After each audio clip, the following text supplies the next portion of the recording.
senior brother monks and my beloved junior brother monks and friends who are present this evening, this afternoon.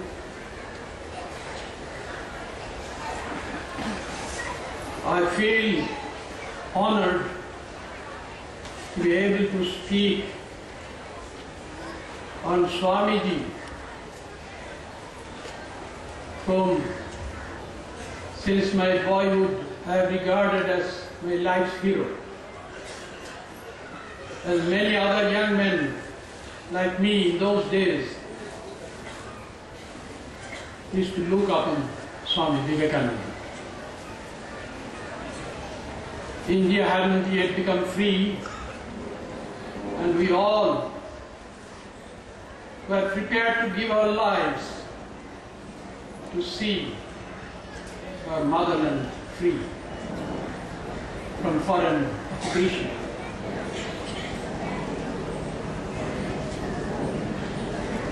Since my boyhood, I always used to think that there is no one as handsome as Swami Vivekananda was, no one as scholarly, as saintly, and as youthful. His youthfulness attracted us.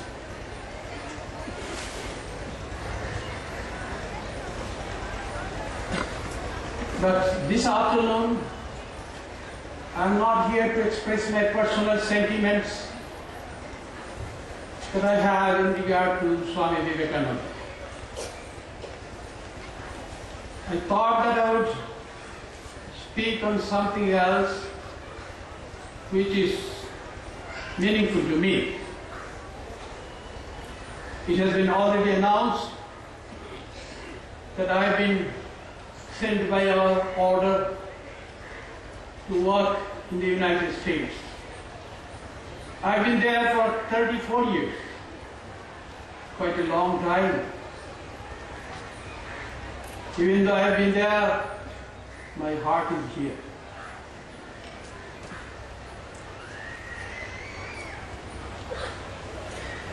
I recall one incident of my life. Nearly 30 years ago, I was invited by the Vishwabharati University in Shantiniketan to give a talk. After the talk, during the question and answer period, one person from the audience said to me, "Swamiji,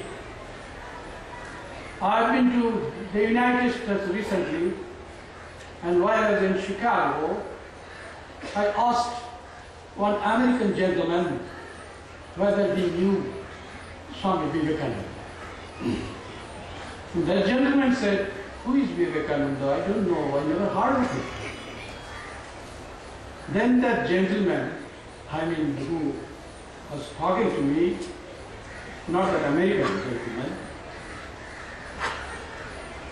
he asked me, 'Swamiji, therefore I am wondering, what is the impact of Swami Vivekananda's message on America? And what, for all these nearly 100 years, the Ramakrishna Mission Swamis have been doing there?'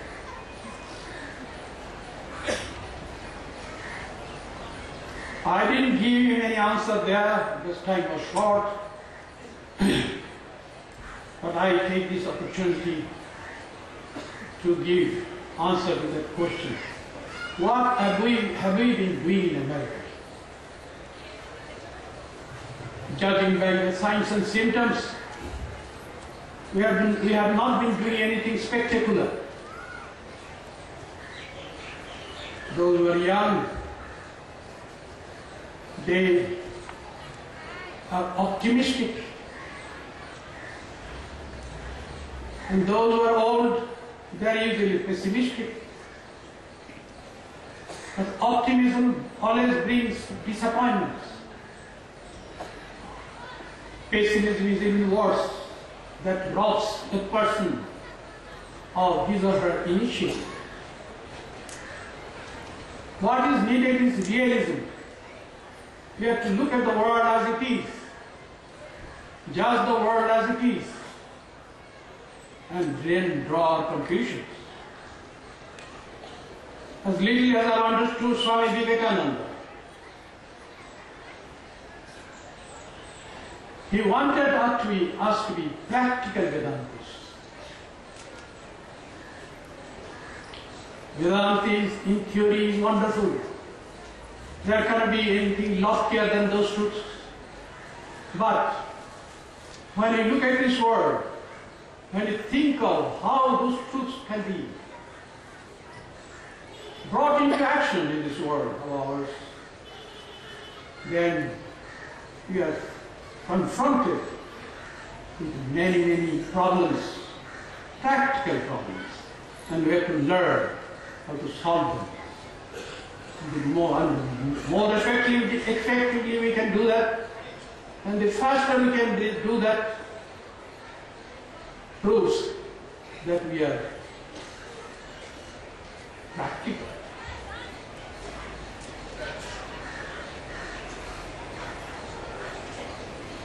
Now, what the gentleman in Shantiniketan said, should I say that is not true? I would say there was truth to it. Any person on the street in America, if he be asked, do you know Swami Vivekananda? It is almost 99% likely that that person will say, no, I never heard of it. Who is he? That need not disappoint us. That is the reality.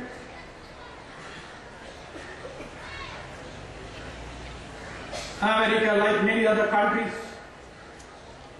is fond of sensationalism. Swami Vivekananda, during the Parliament of Religions, created a sensation. He became the star performer of the Parliament. And the records of the Parliament prove that to be true.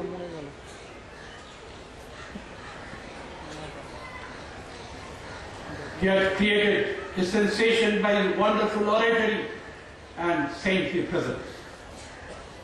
But this sensation gradually died down. As long as the sensation lasted, people adored him. Many prayed to him even for spiritual initiation. And the great Swami, by his own admission, initiated more than 3,000 people in America. But when he visited America the second time, he could hardly trace most of them. It is he who had installed Swami Avedananda in America. And he asked Swami Avedananda, whom he used to call by his pre-monastic name Kali, he asked him, Kali, where are those people? Swami Avedananda replied, all that I know is that they are all gone. The reason being that in Judeo-Christian tradition, that there is no Guru-Shishya relationship. Of course, John the Baptist baptized Jesus Christ, but that relationship is not Guru-Shishya relationship as we understand it here. That was a sacred ceremony to sanctify a person in order that that person will eventually be able to go to heaven. Well, this tendency in America is still very much present in the American psyche. For example, when Bill Clinton's presidency was over, and he was president for 2 terms, when his presidency was over, he was buying something in a grocery store. And there was a lady with her young daughter, and that lady said to her daughter, "That's President Clinton. Would you like to go and have his autograph?" And that young girl replied, "No, he is no longer president." So, that's America. That is the reality. Let us not be too optimistic.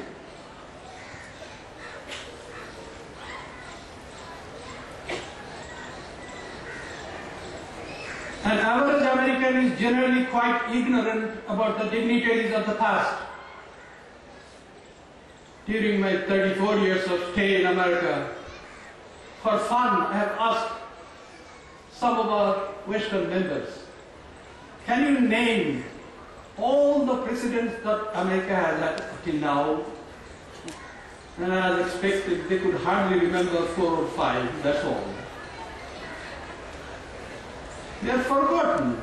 Each of those presidents was very important during his period of presidency. But then, as in America, there is a colloquial term. The term is has been. That means one who is in power is not a has been. When a person loses power, he becomes a has been. That means he was someone important before, but he is no longer important. So we can forget it. Well, some of my American friends may still be here, but I think they can stand this truth. I love America not any less than they love America. Otherwise, I couldn't have been there for 34 years. So what wonder is there if an average American does not know Vivekananda today? He's just, Swami Vivekananda is just another dignitary who visited America more than 100 years ago. But those who study the history of religion, those scholars know about Vivekananda and don't know about Swami Vivekananda's contribution. But the average people, they are not expected to know. Aside from that, according to statistics which I collected,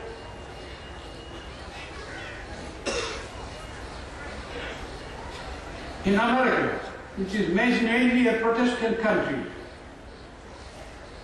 there are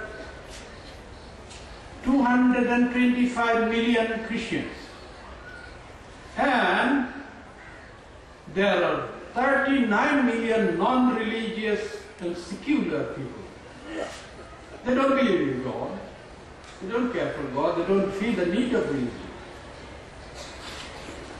And 1.5 million agnostics and 1.3 million atheists.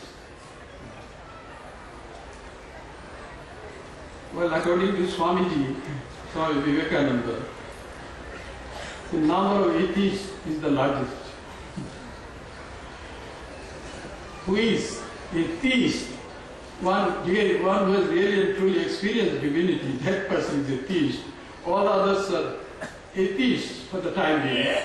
The only difference is that they may be atheists, but they don't deny the existence of God. They're trying to know God. When a person says, "I love God," that means that person is trying to love God. True love of God is possible only when that person has come to experience God. Anyway, please excuse this digression.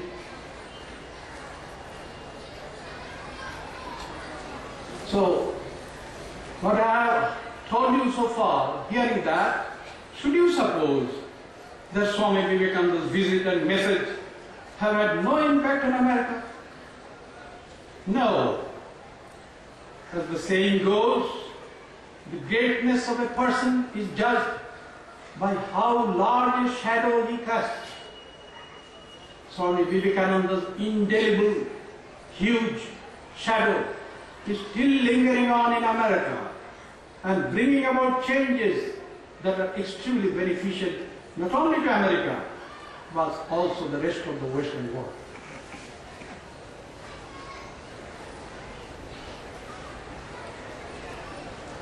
For example, let me read out to you the last few lines of Swami Vivekananda's talk that he gave on the concluding day of the Parliament of Religions.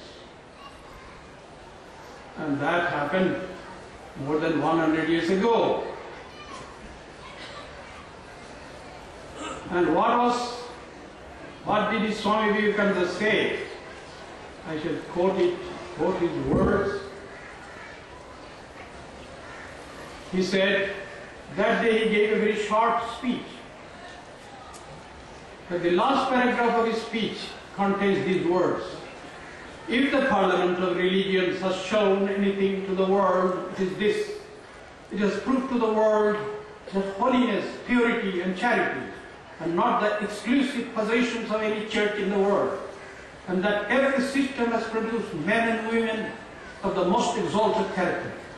In the face of this evidence, if anybody dreams of the exclusive survival of his own religion and the destruction of the others, I pity him from the bottom of my heart and point out to him that upon the banner of every religion will soon be written in spite of resistance, help and not fight, assimilation and not destruction, harmony and peace and not dissension.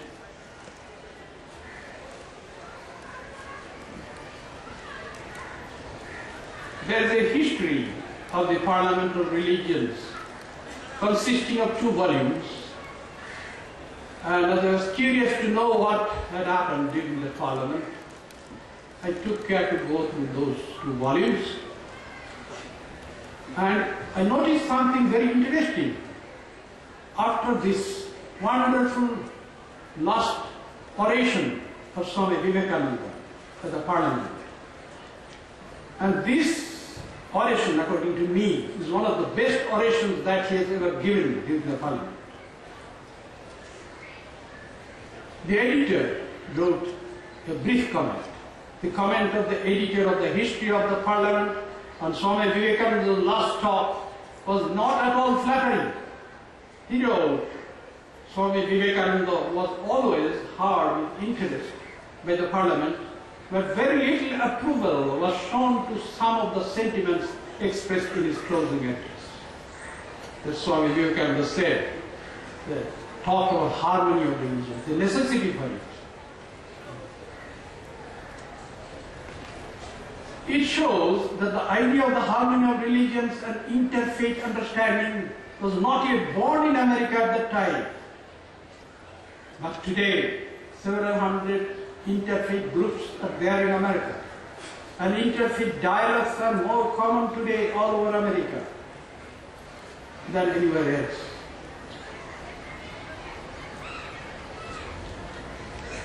At the initiative of our Vedanta Center in Seattle, we started the Interfaith Council of Washington State, because Seattle happens to be in the state of Washington. And that was started, I would say, nearly 30 years ago. And it is still going on. It is still continuing to exist. Aside from this, who can deny this fact that it is Swami Vivekananda's message that has made this possible? I was invited to be on the board of Church Council of Greater Seattle as an interfaith partner, which position I held for many years. The Church Council of Greater Seattle is a body of Christian churches, and here they invited a Hindu Swami to be a member of their board. This is a concrete example of how Swami Vivekananda's subtle influence has been working in American mind.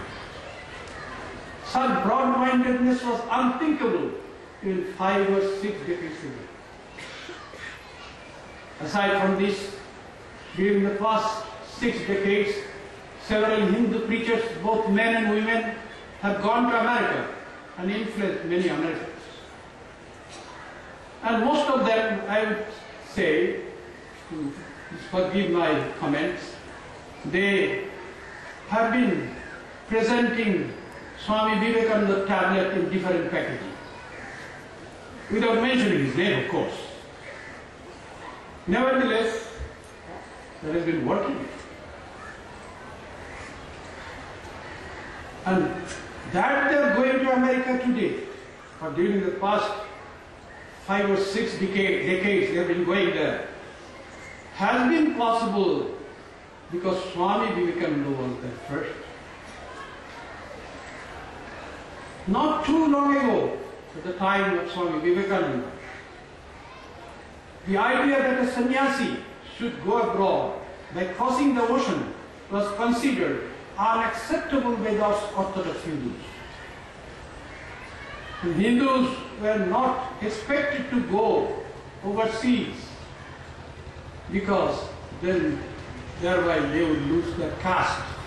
Sannyasis are of course outcasts, so that problem doesn't arise in their case. But that was the thinking in those days. And even Swami Vivekananda was adversely criticized by some Orthodox Hindus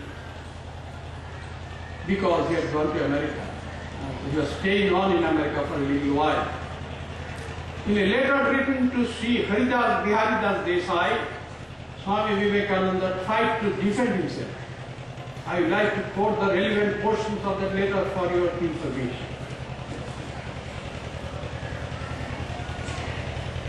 Swami Vivekananda wrote to him, "You may not understand why a sannyasi should be in America, but it was necessary.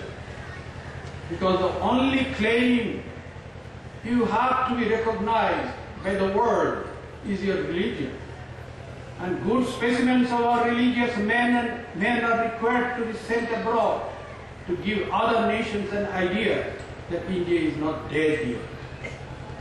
Some representative men must come out of India and go to all the nations of the earth to show at least that you are not savages.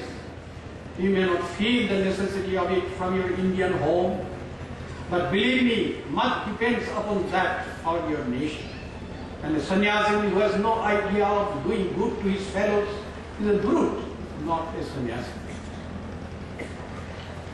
Then he said, "If my coming to America has done nothing, it has done this, that the Americans have come to know that India even today produces men at whose feet even the most civilized nations may learn lessons of religion and morality. Don't you think that is enough to say for the Hindu nation sending over here their sannyasis?" He was in favor of sannyasis or true preachers of Hinduism to come to America. And his wish cannot but be fulfilled.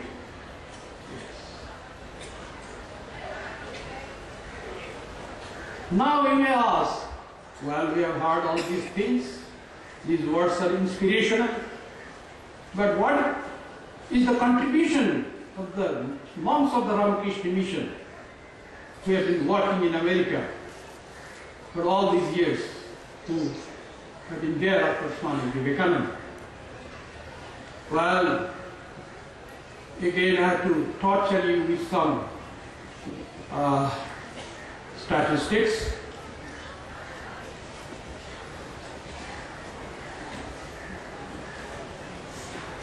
Just to give you some idea,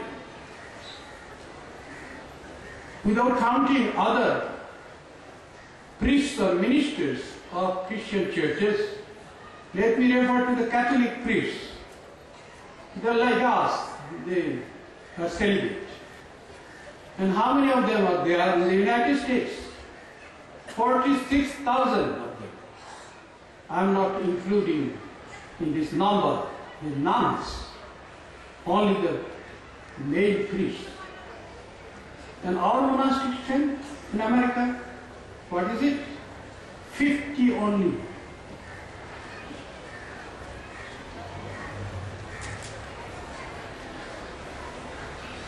So, what should be expected? You may say, well, 50, what have they been doing?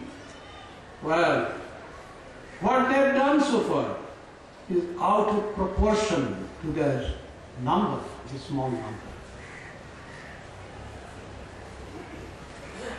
Well, I will ask some of you who are knowledgeable about work in this country about our work which we have been doing in the Khasi Hills for the past 82 years. This 82 years of our work among the Khasis hasn't produced a single monk among the Khasis. Yet, our work in the United States has produced at least 100 monastics, both men and women, so far. That is no mean achievement, considering that there's only a handful of swamis have been working at one given point of time.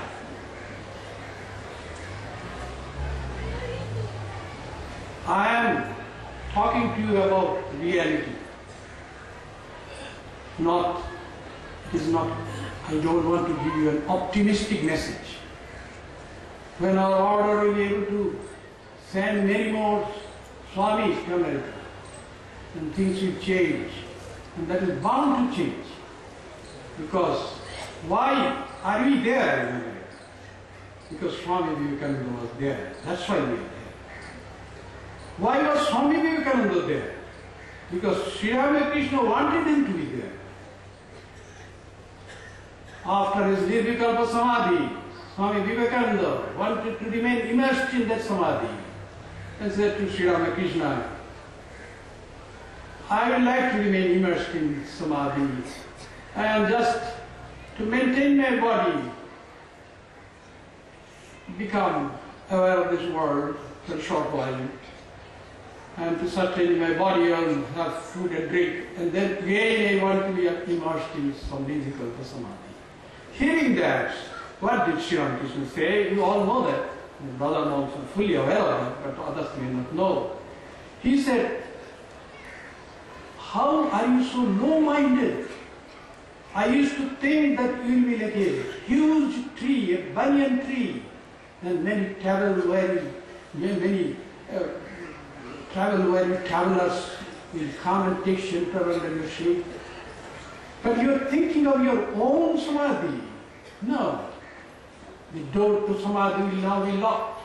I am changing the words a little bit. It will be locked, and the key will be with me. You will have to do the Divine Mother's work. And by the time you will have done that work, the door will be open. Swami Vivekananda was not a person who would accept anything for granted. He said, let me make effort. He was full of enthusiasm, youthful vigor. Let me see if I can have it. He tried here and there. Even he might have expected that Paul Hari Baba would be able to help him. But later on he was disappointed because Paul Hari Baba asked for spiritual help for Swami. So he couldn't get back his Nirvikalpa Samadhi. Why did he get it? In America, in the Thousand Island Park, he was seated under a oak tree. Suddenly, he had his Nirvikalpa Samadhi. To me, this is extremely meaningful. That means by that time, he had done a lot of preaching all over America. And that means the work that he had done in America was the Divine Mother's work. And that work had been done. So that's why time had come for Sri Ramakrishna to open the door of Nirvikalpa Samadhi for Swami Vivekananda. After that, he had Samadhi in one or two other places as well, as far as we know. But we might have had Samadhi so many times throughout which we do not know. Therefore, I fervently believe, as I am one of the foot soldiers of Swamiji in that country, he is our general, commander-in-chief. Now, I have been sent there. I will hold on to my post. this resolve, I will not be a quitter. And I've stayed on for all these years. Was it smooth sailing all the time? No, what of that? This is my duty. I should hold on to the post. Some of the brother monks, for reasons of their own, they had to come away. He came back to India. Do I not love India? Surely I do. But still I am there, because that's the battlefield. Swami Vivekananda said, a huge wave of materialism has been rising in the West, and mostly you see it in America. That is a young civilization, while ours is an old, ancient civilization. The difference between American civilization and our Western civilization and our civilization is only this. That civilization is young and ours is ancient civilization. I went through the Mahabharata very carefully to know how our society was in those days. Then I discovered that the society was judging by social ethics and morality. The swamiji, the society in India was, in ancient times, was much worse than even what it is in America. Western civilization was born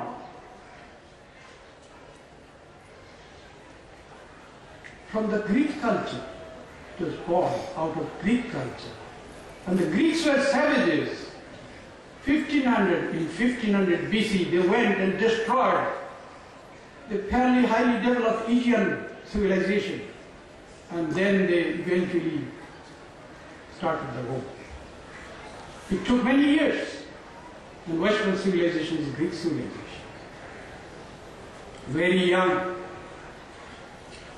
If you read Manu Samhita, then you will read about 8 types of marriage. Vaishakya marriage. That cannot be even considered marriage by us today. We practice Brahma marriage today, mainly the best form of marriage among all the 8. So, I am hopeful about America. It will grow. It has one advantage. It has youthful vigor, as our culture was, civilization was when it was young. Look at those divine incarnations. They came for the people of those times. Earlier divine incarnations. They are all warriors. Great warriors, invincible warriors. They killed in those days. I would say that was not Satya Yuga. I don't believe in this Satya Yuga and all these things. Primitive thinking was still lingering on. And that's why people used to see only 2 colors, black and white, when they would judge things. Who is black? When Sri Ramachandra came, the black was Ravana and the white was Sri Rama. The white called the black. The story ends there. Yes, that pleased the people around. He set an example. But after in Krishna, and he started killing from his early infancy, then he stopped after a while. And then comes Buddha. At that time, the people had evolved, and there was no more killing.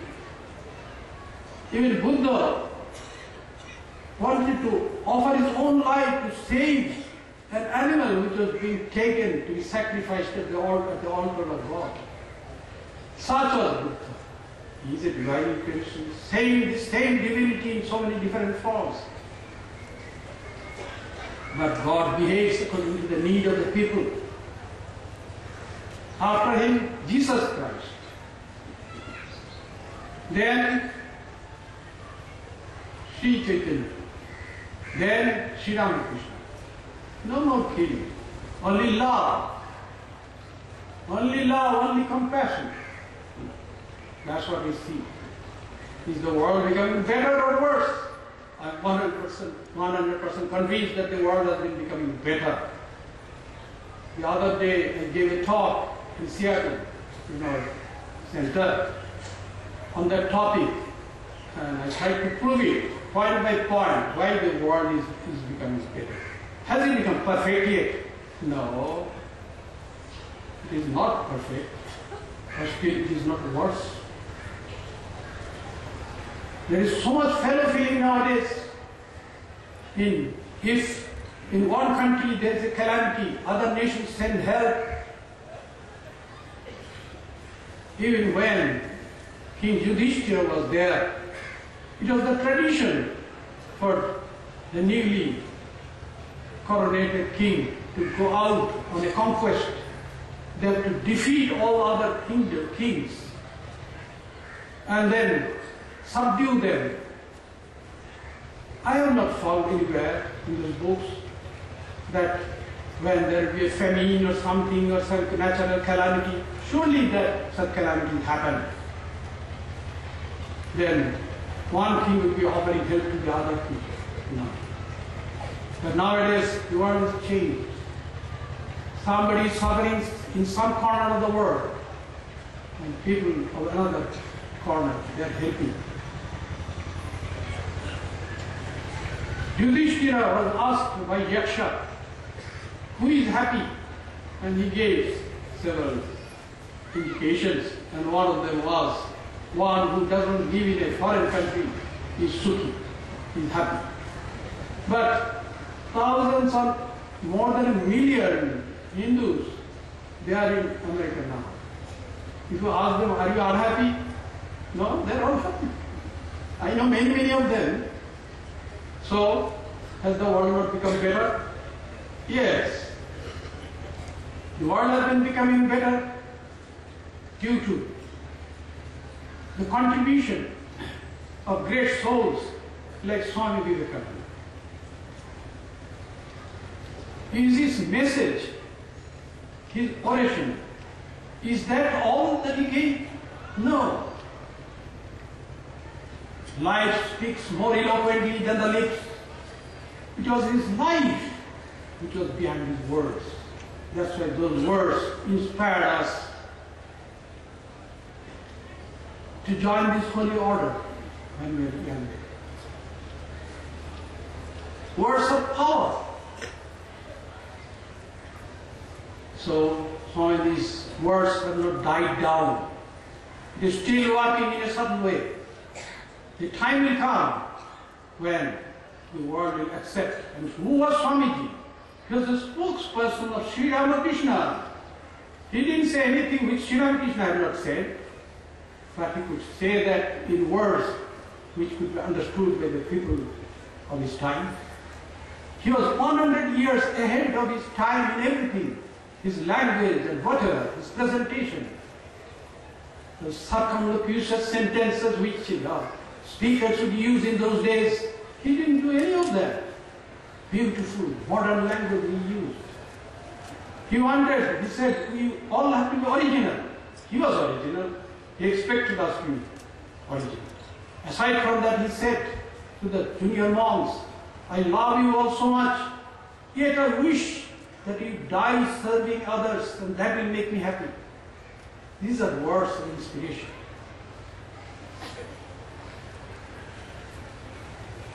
When will America be ready to accept the message of Sri Ramakrishna?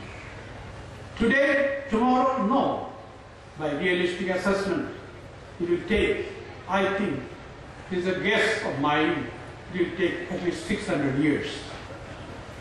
During that period, we have to keep the flame alive.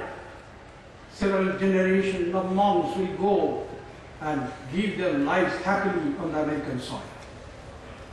Because what is America a foreign country to us? We are sannyasis. We belong to the world. The entire humankind is our family. So wherever we are with the members of our family. So that you, if I may say so, in India today as a whole is not ready for Sri Ramakrishna's message. It will take, my guess, of course, I am not prophetic like Swami Vivekananda or anything, that it, at least 200 or 300 more years in your India. More and more acceptance we are noticing, but still it will, the entire India hasn't, I wouldn't say, has accepted Sri Krishna's message. Or even there are many who don't even accept Sri Krishna as a divine incarnation, as one of the divinities. Revered Swami Pramanandaji, when he visited Seattle, he told me one very funny incident.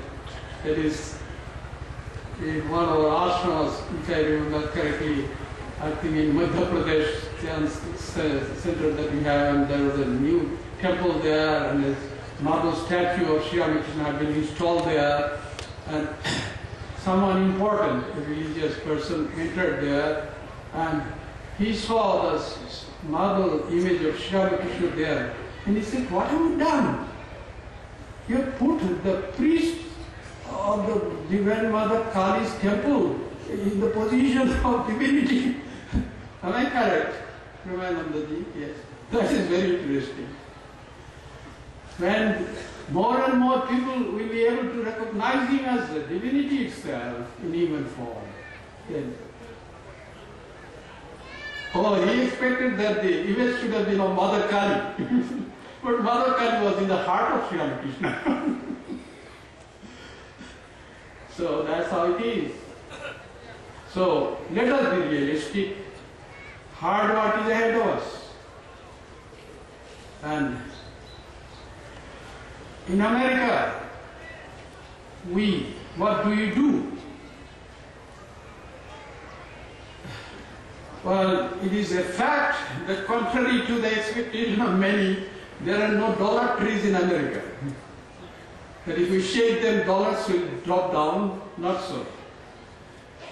And for example, in our Seattle center, to which I have been attached for more than 34 years, as I have said many times, we ourselves have to do all kinds of work, such as cooking, cleaning, gardening, cleaning the bathrooms, preparing the bedrooms for guests who come and stay, and minor electrical and plumbing work, repair and painting our buildings, cleaning the and yard work, preparing, and so on and so forth.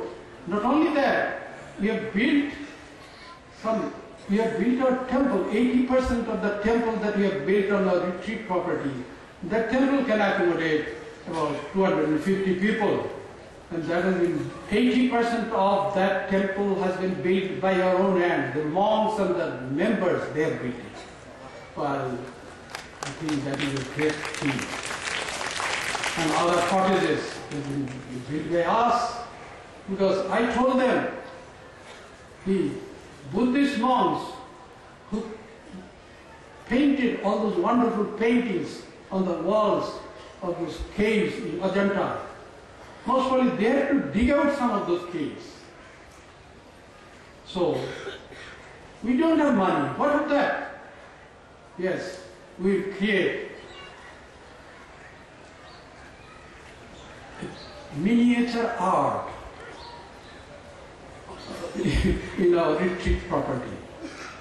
And those who have gone there, they will see that by Sri Krishna's grace, we have about 21 acres of fallow land actually, but we have built a lake there and several cottages.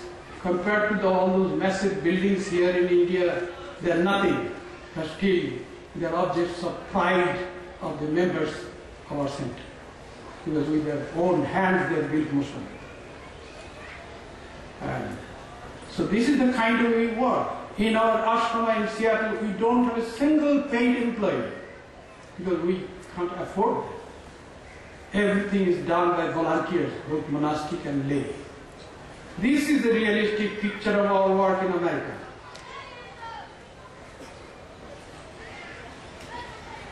Well, I've already told you why we are there. Because Swamiji was there, that's why we are there. And He is very much real to us. He is our general, and we are his foot soldiers. And we will be glad to die fighting with that wave of materialism. And Swami Vivekananda has said that the wave of materialism has been rising in the West, but the counter wave of spirituality has risen in the East in Sri Ramakrishna. So what little you have understood of Sri Ramakrishna, what little you have imbibed of Sri Ramakrishna, to that extent we will be able to counteract that wave, no matter how in small measure. That's what we are there for. It is worthwhile fighting there and dying there. Thank you.